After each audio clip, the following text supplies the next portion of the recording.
જે આપણે તો એકદમ સહેલું કરી આપ્યું છે. બ્રહ્મનું ધ્યાન ધરો બ્રહ્મરૂપ થઈ જવાય, ભેંસનું ધ્યાન તો ભેંસરૂપ થઈ ગયો, સ્ત્રીનું ધ્યાન તો સ્ત્રીરૂપ થઈ ગયા. આ ધ્યાન ધરતા બ્રહ્મરૂપ થઈ જવાય. બધાના 41 લખ્યું છે મન દ્વારા બ્રહ્મનું સંગ. એટલે આપણે માનસી કરીએ, ધ્યાન કરીએ, આ બધું કે આવું બધું સત્પુરુષના ભાવને પામવા માટે છે. એટલે આપણે ઉપર અક્ષરને પધરાય છે તો અક્ષરરૂપ થઈને એટલા માટે અક્ષર પધરાય.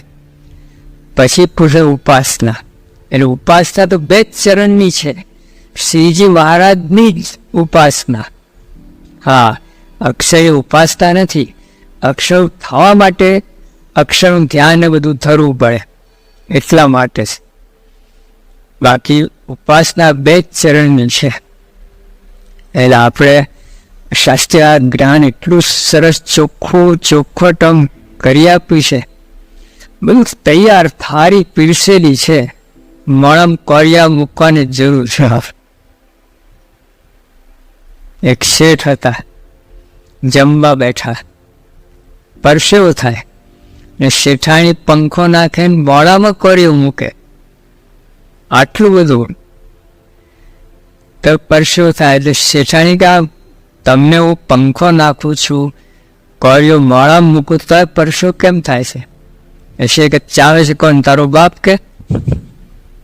લો, ચાવવાનું પણ કરી આપે, મોડામાં કોળિયા. હવે આટલું તો કરી આપે, ચાવવાનું પણ ભગવાન કરી આપે. કેટલું બધું કરી આપ્યું શાસ્ત્રીમાં, શું બાકી રાખ્યું છે? આટલું કાંઈ એ આપણે ના કરીએ? ક્યાં હરામખોર છે! જોવાઈએ તો ખરેખર માથે જ પડ્યા છે, પગે પડવાને બદલે આટલું કરતા નથી. સત્સંગ કેટલું તો કરો. જાળવ્યું જળ ચૈતન્ય વિવેક, હમણાં જ બધી વાત કરી આપણે. આવી રીતે ઉપસન સ્વાગમ આ બધી વાત કહી ને, ભગવાન સંત છે આપણા જેવા, આપણા જેવા નથી. હા, અક્ષરધામના દિવ્ય અલૌકિક છે. આત્મા બ્રહ્મરૂપ છે, દેહના ભાવ નથી. દેહમાં હોવા છતાંય દેહના ભાવ નથી એમને. ને આપણે ધ્યાન ધરવા છતાંય દેહના ભાવ. પોતાને આત્માવાની આત્મા છું, આત્મા છું. કોઈ એમ કે ગધેડો તું ગયો, તારી બાપ ગયો, તો 7 પેઢી સંભળાઈ દે. ધ્યાન ત્યાં તૂટી જાય, બધું છક્કા ઉડી જાય ધ્યાનના. એમને જો તમે ગમે એવું બોલી જાય કરે કે ખરેખર આત્મા છે, અડથું જ નથી એમને. પછી મૂકવું શું? સત્સંગ વહેતા થવું મૂકીને, આ સંતને મૂકી દેવા. બરાબર, કરોડો જન્મના અંતે આયા છે. આ મૂર્ખાઈ ના થઈ જોવાનું છે, ડાપણ ના થઈ જોવાનું છે. ડાપણ થાય ને તો મૂકીને જતા રહે. હા, મૂર્ખાઈ થાય તો ભોળપણમાં બધું આ બધા દોષ નડે. અમે મૂકવાનું નહીં. હા, મૂકવાનું શું છે? જો પંચ વિષય, એટલે એમાં તો બહાર નઠ્ઠો ચોટો છે. શીખણા ગુંદર જેવા ગુંદરિયા થઈને ચોટ્યા છે પંચ વિષયમાં. તો હા, કોઈ ઉખેડે તો ખબર પાડી દે. મહારાજે કહ્યું જો વિષય મુકાવી જાય તો મુક્તાન સાંઈ જેવાનું માથું ઉડાડી દે. બોલો, હા એવું છે બધું. આ વિષયનું ખંડન કરે તો મુક્તાન સાંઈ જેવાનું માથું ઉડાડી દે. મૂકો શું? પંચ વિષય, દેહાભિમાન. હા, તેને જોડા ક્યાં કાઢીને આવ્યા છો? બહાર કાઢ્યું છે ને. એમ દેહાભિમાન માન બધું બહાર મૂકીને આવવાનું. અહીંયા એવું બ્રહ્માંડ સાંઈ કહ્યું, માનત જી સંતન કે મુખ સે પ્રેમ સુદાર સપીજે. શું કહ્યું? સત્સંગ કેવી છે? અમૃત છે, અમૃત. વચનામૃત, વચન રૂપી અમૃત, મહારાજના વચન, તેનું પાન કઈ રીતે કરવું?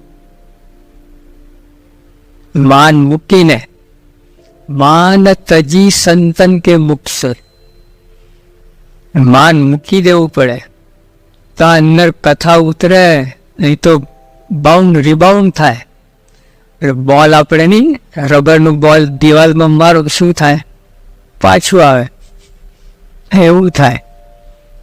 સંત જ્ઞાન આપે ને તો દેહાઈમાન માન સહિત બેઠા પાછું જ આવે. એમનું જ્ઞાન એમને પાછું આવે, રિબાઉન્ડ થાય. એટલે માન ત્યાં બહાર મૂકીને આવો. એમ બૂટ ચંપલ બહાર મૂકીને આવે છે ને, એમ માન બહાર મૂકીને આવો. પછી જતી વખતે લઈ જવું. મૂકી આવો તો સારું, ના પોસાય તો લઈ જવું. પણ અહીંયા સભામાં તો લાવવું જ નહીં માન. એમ બૂટ નથી લાવતો, માની ના લાવ તો મુશ્કેલી થઈ જાય. જરાક વિષયનું ખંડન થાય, દેહાનું ખંડન થાય, સ્વભાવનું ખંડન થાય, ઉકળે ઊભો થઈ જાય. એક સાધુ શું કહે, મારે મને ટોકતા કેમ નથી? હે, ઓહો મારે તો કરવું છે, પણ તું તૈયાર? હા હા મારે, મને ટોકજો બરાબર ના. આ સભામાં બોલ્યા, ટોક્યા. મારે સભામાં ટોકાણ ક્યાં કહ્યું હતું તમને? હવે ભગવાને નથી ટોકી શકતા, બીજો કોણ ટોકે તમને? ભગવાન નિર્દોષ છે. આપણા હિતમાં આપણે ચોખ્ખા કરવા છે, શુદ્ધ કરવા છે, એટલે ટોકે છે. એ નથી કરી શકતા તો બીજું કોણ ટોકવાનો હતો? આવું છે. તો એટલે સત્સંગ મૂકવું શું? પંચ વિષય, હા, એમાંથી વૃત્તિ ખેંચવી પાછી. એટલે એના માટે ભગવાને કહ્યું નિયમમાં રહેવું, બસ મર્યાદા ઓળંગવું નહીં. પણ જે કંઈ ખાવા પીવા ના નથી પાડી, આંખો ફોડી નાખવાની ના નથી પાડી, રૂપ ના દેખાય ને તો ભગવાને ના દેખાય. પછી પણ બધું નિયમમાં, શું ખાવું, શું ના ખાવું, કેટલું ખાવું, ક્યારે ખાવું, બધું જાણવું જોઈએ. એ તો બધા વિષયનું છે. જો રસ્તાઓ નથી લાગતા, 60 માઇલ 70 માઇલ સ્પીડથી વધારે ગાડી ચલાવી નહીં. પરદેશમાં બહુ, અહીં તો કાંઈ હોતું જ નથી. એ તો ઓટોમેટિક વચ્ચે બધા આરટીઓ ઓફિસર બહુ હોય છે, એટલે સ્પીડ થઈ જ ના શકે. હાઈવેમાં ના થાય. હવે હાઈવે સારા થયા, બાકી આરટીઓ ઓફિસર વચ્ચે આવે, ગધેડો, ભેંસ હોય, કૂતરા, ઓર્ડર બ્રેક થાય, વાગી જ જાય. પણ જો રસ્તામાં લખેલું હોય છે પરદેશમાં 70 MPH, એટલે 70થી વધારે સ્પીડ ના હોય, એટલે ના નથી પાડતા તમને ચલાવવાની, ગાડી ના ચલાવવા નથી કહેતા. પછી 4 રસ્તા લુક, સ્ટોપ, લુક, ગો. એટલે એના સ્ટોપ લખેલું હતા, ગાડી ના ચલાવવું નથી કહેતા. પણ જુઓ, ઉભા રહો, જુઓ, પછી આગળ વધો. એમાં મહારાજ ના નથી પાડતા વિષય ભોગવવાની. શરીર છે એટલે ખાવું પીવું બધું કરવું પડે, ખેતી, નોકરી, ધંધો, ભણવું કરવું. પણ સત્સંગ મૂકીને નહીં કરવાનું આ બધું. હા, સત્સંગના નિયમમાં રહીને બધું કરવું, ખાવું પીવું, ઉઠવું બેસવું, જોવું કરવું બધું.